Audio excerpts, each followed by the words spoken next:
nearly 70% of the world's population is going to be living in cities by 2050. 7-0. That is actually a lot, especially taking into account that it was only less than 35% in the 1960s. I mean, I get it. Cities are very attractive places, full of opportunities, diversity, inspiration. But can you imagine 70% of the world's population concentrating in such small spot on the planet Earth? That's going to be a problem. Housing is going to become even more unaffordable. We'll have more cars, more pollution. What about the healthcare system? Are we all going to be able to access it? So the big question is, as cities continue to grow this fast, how are we going to make them sustainable long term? I know what you may be thinking. AI? Fair point. Technology is already helping a lot. We have amazing tools to make better decisions, big data collection, digital twins, AI itself. They're great tools. We should use them. But technology is not the ultimate solution to city sustainability. I'm here today to argue that the solution to city sustainability is something else: creativity. My name is Cristina Garrido, as Liliana introduced me. I am the CEO of Anteverti, a consulting company focusing in urban innovation. I am also curatorial advisor to the Smart City Expo World Congress, and I'm the founder of a platform called cities2be.com. My background is in arts, urban sociology, and business. I am aware that's pretty unusual, but it does make a lot of sense, and I'm here today to explain you why. So, 2 weeks ago, I had to do the ID for my 2 kids, a 2 and a 4-year-old. So I booked an appointment at the registration office, and the day arrived, I went there, had to go through 2 very stressful lines, which were really slow, and they had 2 very grumpy security guards. Finally got into the office, got my turn, sat down in the waiting room, and I looked in front of me, and what did I see? It was one of the most depressing places I had ever seen. It was so unpleasant that I even had the urge to share it with my partner, who's actually an architect. I knew that he would understand me. The furniture was so dull and incoherent.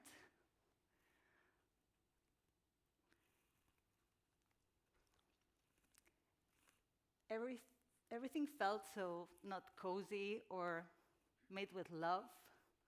I even felt that somebody was telling me, "You're not welcome here, even if you're a member of this club and you pay for it." Everything looked so stiff and stuck in time. People there looked very unhappy to me. I really felt for them. And if all that wasn't enough, the only natural lighting that they had blocked with 2 big cabinets against the windows, and everything was covered in a harsh surgery room lighting that was eliminating any remaining sense of warmth. So as I was looking at this picture, and I was thinking, as an arts person, I know that any visual representation is a sign for something. So if Baroque paintings were a sign of wealth and religious devotion and drama, or futurist paintings were a sign of change of century and hope for progress and industrialization and the future, technology, or pop artworks were a sign of their times, of mass media, mass consumption, or the American dream, what was this picture telling us about? Well, it was very obvious to me. This picture was a sign of the very essence of public administration culture.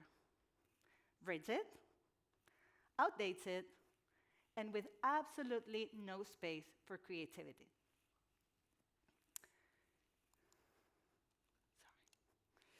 So, all cities are chaotic by nature, and public structures and institutions have been made to control that chaos. But public administration structures were created in the 19th century. In the 19th century, there were no cars, no traffic jams. There was pollution, but not as we know it nowadays. Plastic didn't exist, and neither mass consumption. So we're caught today trying to face 21st century problems that cities are facing with tools and structures made in the 19th century.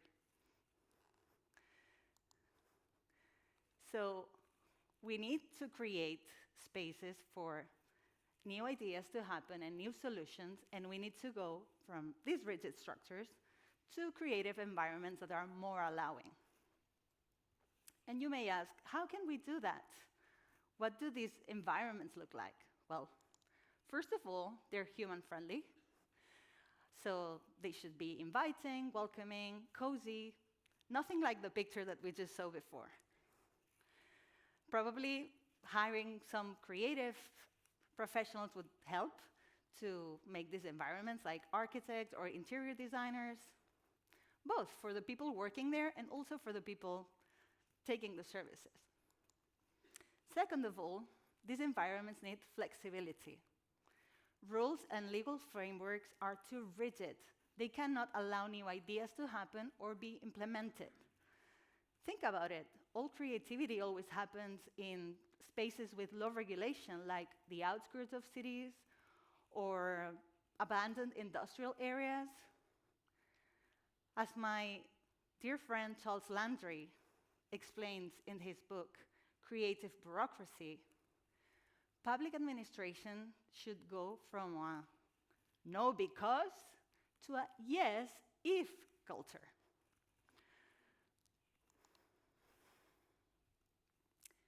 In third place, these environments need diversity. Diversity is the key ingredient to any good idea. You need to cross backgrounds, perspectives, ideas, skills, knowledge to have new ideas to come up. This is hard often in public administrations because departments are usually not accountable to each other. They don't collaborate, they don't communicate, they don't work together. So what public administrations and cities should do is to break the silos between departments and foster culture of collaboration and multidisciplinarity.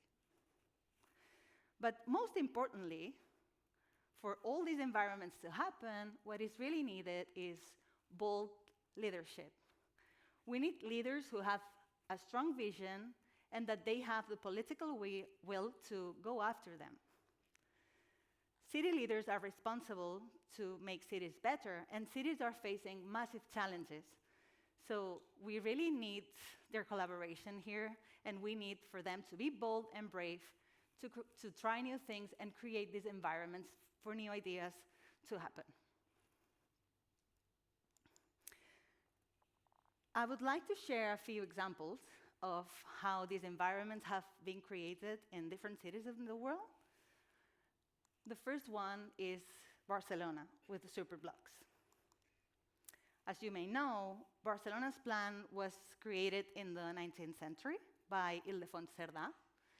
It was a very forward-thinking plan which aimed at expanding the city in an organized way. They were coming from the medieval town within the walls, so they could expand or organized. And he designed this grid with big avenues for ventilation and natural light to get into the apartments. So it was a way for sanitation too. What Ildefons Cerdà did not know is that in the 20th century, his beautiful big avenues would be filled in with cars. Nowadays, Eixample is one of the most polluted areas in Barcelona, and it's full of cars and it has no green areas whatsoever.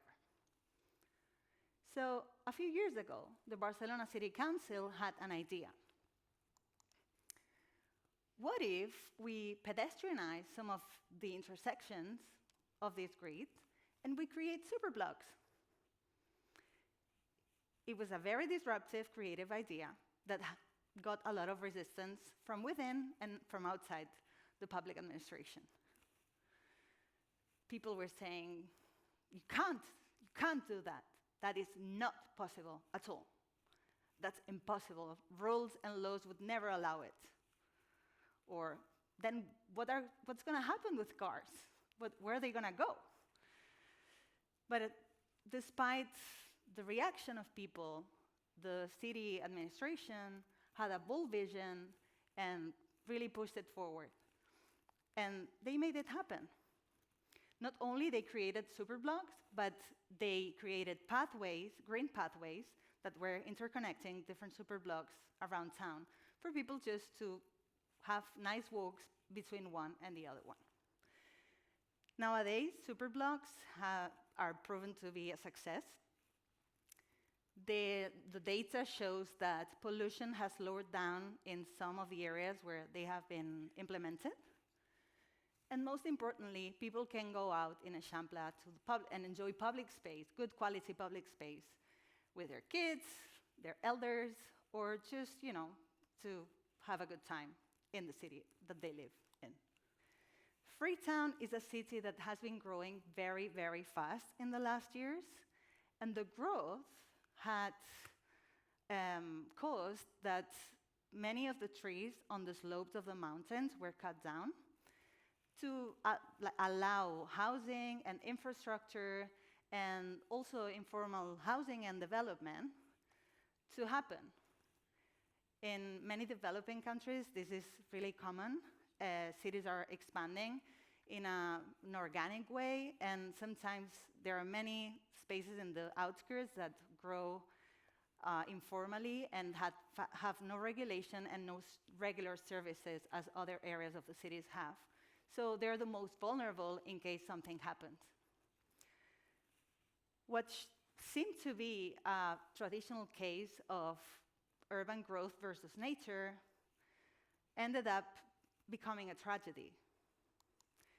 In 2017, Freetown had very big floods and landslides, and because many of the trees had been cut, almost 70% had been cut, the soil could not absorb enough the water, and it ended up in a fatal tragedy, causing over 1,000 fatalities. In front of this terrible situation, the city leadership decided that they had to take action. And they could have done it in many different ways, putting more regulation, forbidding for informal settlements to happen anymore, but instead they decided to go with an innovative and softer idea. They decided to create a project called Freetown, the Tree Town, in which they decided to plant 1 million trees all around the city. Trees had been removed, they realized how necessary they were, and they decided to go for that. And the innovative thing about this project is not the amount of trees that they were planting, which 1 million is a lot. That's like 50% of the reforestation of the whole city.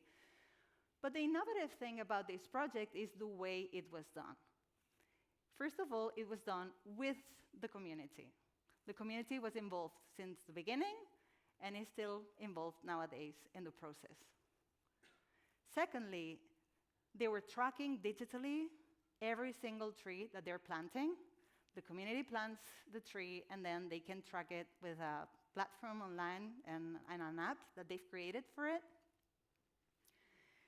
And in third place, and probably this is the most innovative thing, the public administration is paying the citizens for them to grow the trees, to plant and to grow. They're paying them for planting the trees, and they're paying them again to grow the trees.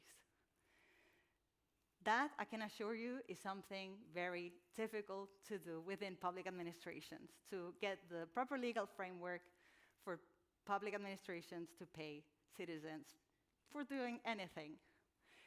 So this is a great case that shows that how bold leadership and great vision and thinking a little bit out of the box can create innovative solutions that are going to have a real impact and also long term, because the administration paying the citizens makes the project more sustainable, right? Now we have citizens in Freetown earning money and at the same time taking care of their city. There are many other cases and examples that I could share today about how cities are using creativity to come up with innovative solutions, like Copenhagen, for example, which is paying, like, rewarding tourists when they're visiting whenever they behave sustainably within their city.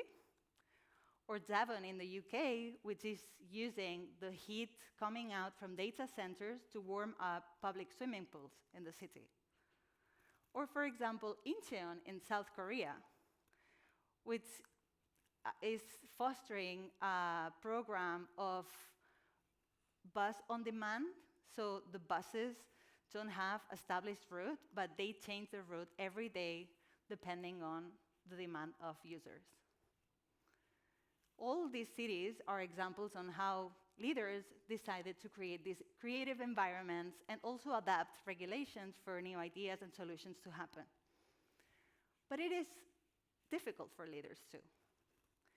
City leaders are often scared to try new things because they may go wrong or because they can have political consequences too. I understand.